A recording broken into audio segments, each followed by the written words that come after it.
lots of experience in doing this. Here's all the different cities that I'm doing. And Bridget, we're about ready to start. What we really want to do is to tell you how much the NAMI really has helped in doing this. You are helping us to advocate for active treatment versus the same old stuff that, well, people really don't change. They're not going to get really better. They're lifelong mental patients. They don't have to be. Okay? Recovery is the norm. CT speeds that up and strengthens it. Christina Vera out in California saw my presentation and Dr. Fleischer's presentation at the NAMI presentation in San Diego, which is about 5-6 years now. She worked for 3 years to get us out to San Diego, out to Los Angeles. So we have 4 sites in Los Angeles now. Jim Stingle, who started out as a real strong advocate for CT. He's an insurance salesman. He didn't have any family connections. He really thought this is something that's really important to do. Did a lot of work with that. And then his son, at age 20, developed schizophrenia. He helped us to get 4 sites in Lucas County, which is Toledo, Ohio. So we're doing that. And Foster Jennings, who is from Virginia, he's a surgeon in Richmond, helped me to get one in Charlottesville, Virginia, to do CET because he contacted the executive director of the local mental health agency. It's called a Community Service Board in Virginia, and got them to do CET. What I want to do is to give you some firsthand experience here from a NAMI mom here in Louisville, Kentucky. Bridget, you want to talk about this one? You use the okay, stay.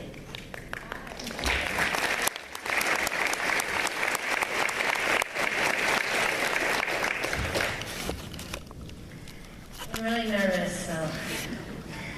My name is Bridget. Most people know me as Arlen's mom. I'm here to share with you what CET has done for me, my family, and my son. It is my hope that this program will one day expand and continue to enhance the development of our family and friends with all mental illness. When our son was diagnosed with schizophrenia in 2004, which was later changed to schizoaffective, our hearts sank. I couldn't fix this. My husband couldn't fix this. And no doctor could fix this. Just as fast as the fear came, so did the determination that we would make sure we educated ourselves as much as possible and that we would find support wherever we could. We signed up with the NAMI message board and chatted with other families. We were referred to 7 counties' mental health services for Arlen to receive medication, therapy, and groups. We continued to seek information and learn as much as we could.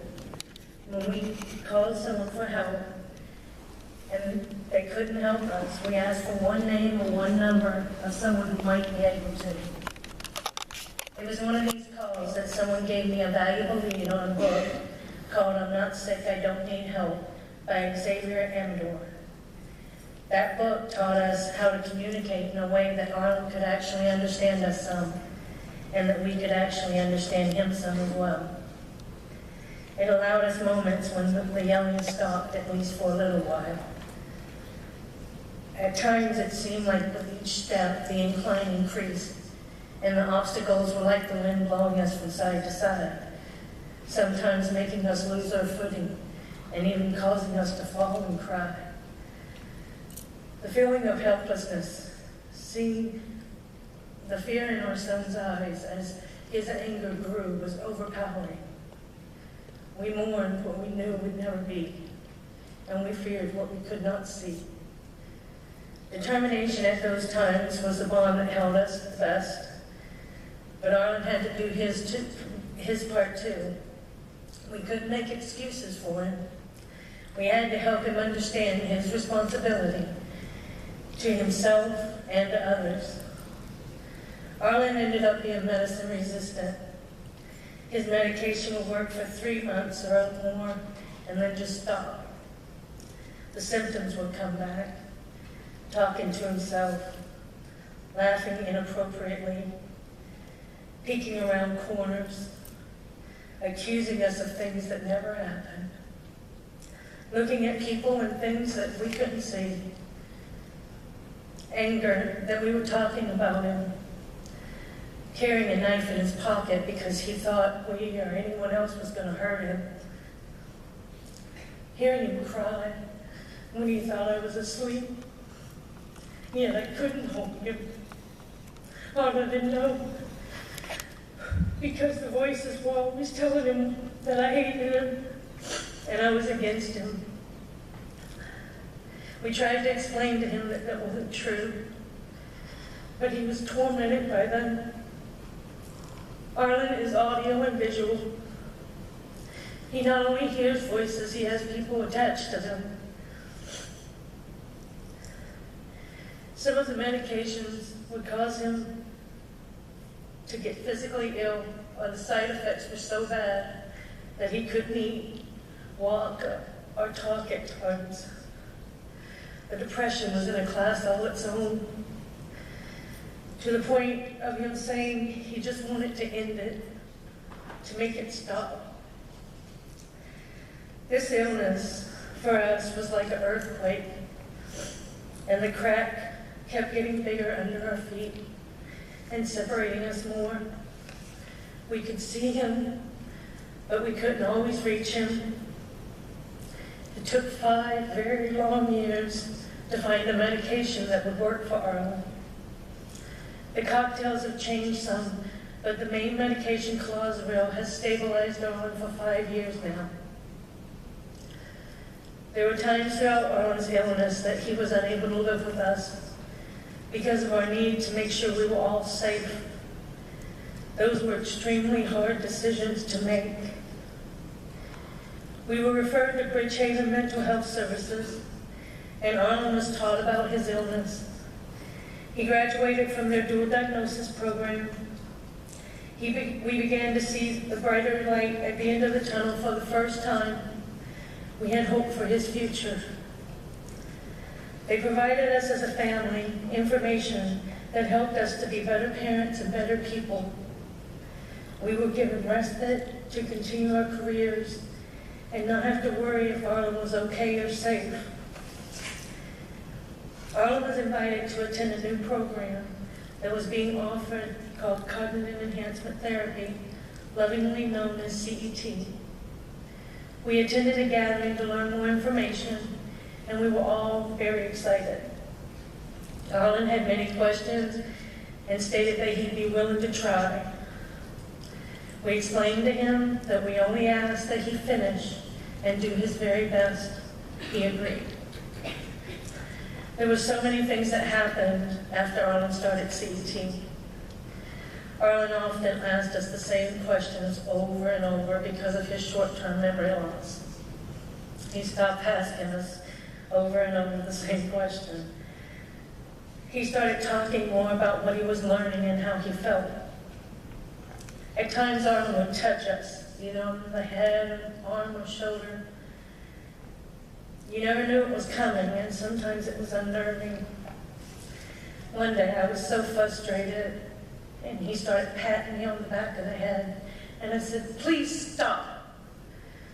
And he looked at me with the saddest eyes and the most innocent face and said, "Sometimes I just have to know if you're real." We are now able to talk about these kinds of things that we weren't before. We are able to talk about how to handle situations or things to try to overcome situations. We learned how to express when those negative situations were coming from us and not other people. We learned how to talk to one another in a respectful way that we each are able to appreciate and understand. Arlen being able to communicate with us better about his feelings and how hard, confusing, and scary things can be for him at times has been incredible. It took Arlen 8 years to share with us that he not only sees and hears people that we can't see, he also sees cartoons at times. He said those are the really easy ones. because he knows they aren't real, but they're the hardest to admit for fear of how others will treat him. Before CET, Arlen never shared that. I told him I know there's things that he probably still hasn't shared, and he nodded, and I told him that's okay. And that when he feels like he can or he wants to, we're here. CET has opened up a way for us to be a better and more positive support for Arlen. We went from arguing to discussing. One day, Arlen and I were talking about how it used to be for him, and he explained his anger. He said, "Mom, you know, it used to look like anger, but it was because I was so afraid." And I told him I understood, because sometimes when I get so frantic when one of them does something that in my mind I see as a train wreck, it comes out like it's anger, but it's fear, because I know what things can happen from bad decisions. Each time we are able to share these things, we all grow closer and are able to trust each other better. Arlen stopped isolating himself. He started coming downstairs and sitting.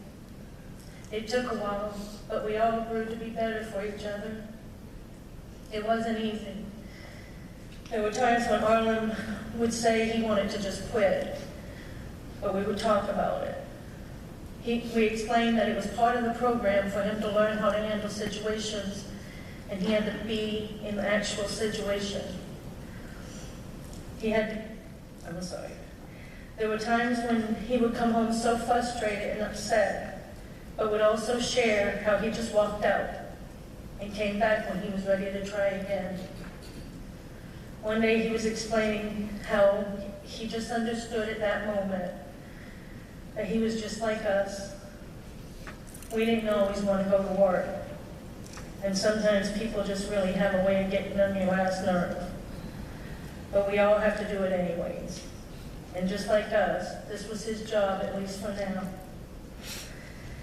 For many years, we tried to encourage Arlen to get his own apartment.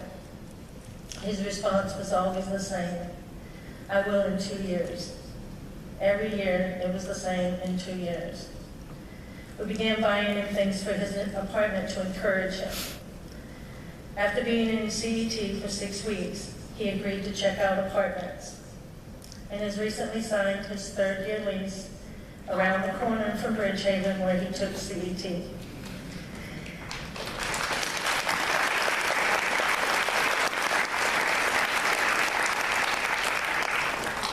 Now we can't hardly get him to come visit. He always says, "I really like my apartment and I'm really comfortable there." And we laugh and enjoy the peacefulness in a way we never thought was possible. I want to thank you all for allowing me to share a summary of a few of our chapters. I especially want to thank Ray Gonzalez for asking me here today, and Arlen for allowing me to share intimate details of his life, along with Jerry Hargity and Sam Flesher for their incredible dedication, compassion, and love, and for who the CET program would not be possible. CET was the force that took the two sides of the earth from under our feet that separated us and pushed it back together. It made it possible for us to no longer need to stretch our arms to reach each other. It took the fear that we would fall, because now we know the outcome of anything you want is within reach. And just because the crack might be big enough to separate us, it doesn't have to stay that way. Thank you.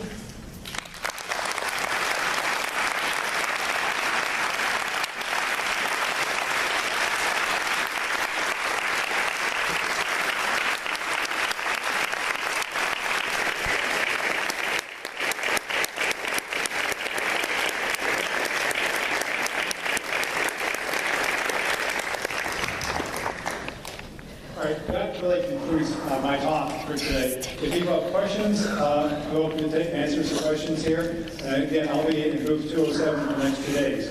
So there's microphones there. I want to thank everybody just for your great attention here. You did a really fantastic job listening to me today. Thank you very much.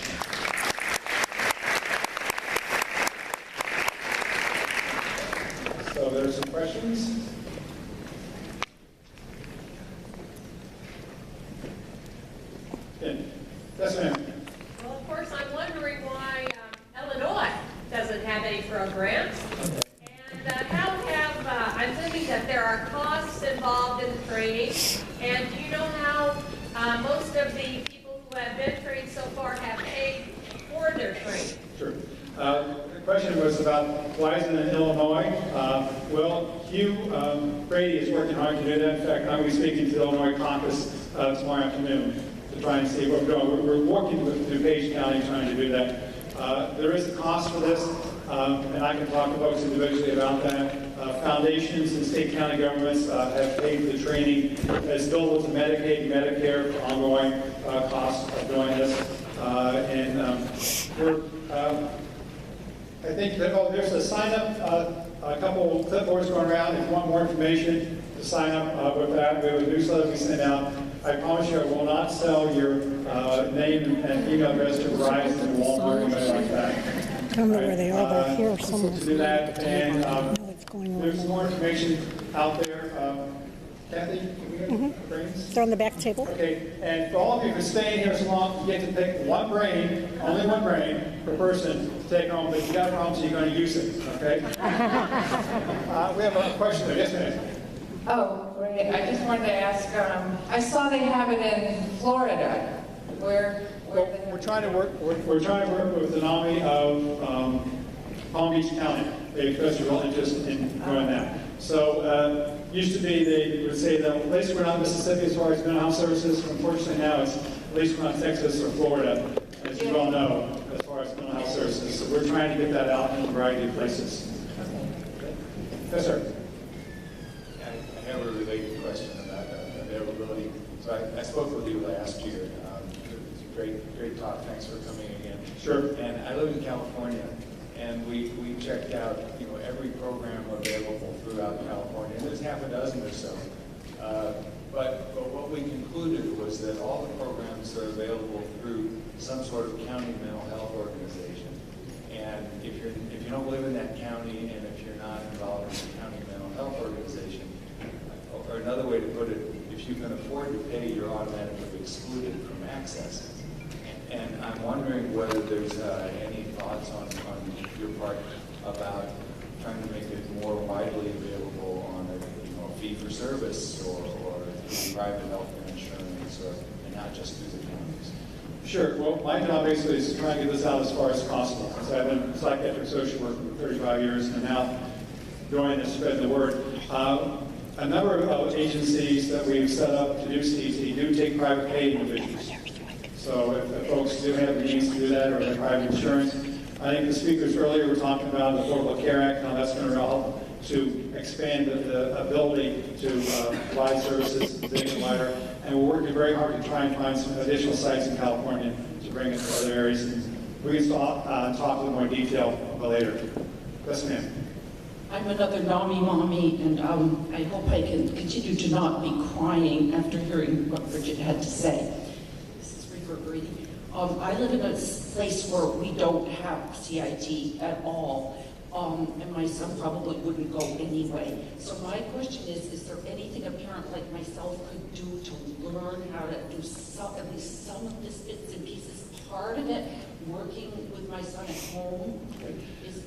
Yeah, there's nothing wrong, I think, with using happy neurons, luminosity, positive science, some of those things to help improve the process speed, some of the cognitive functioning.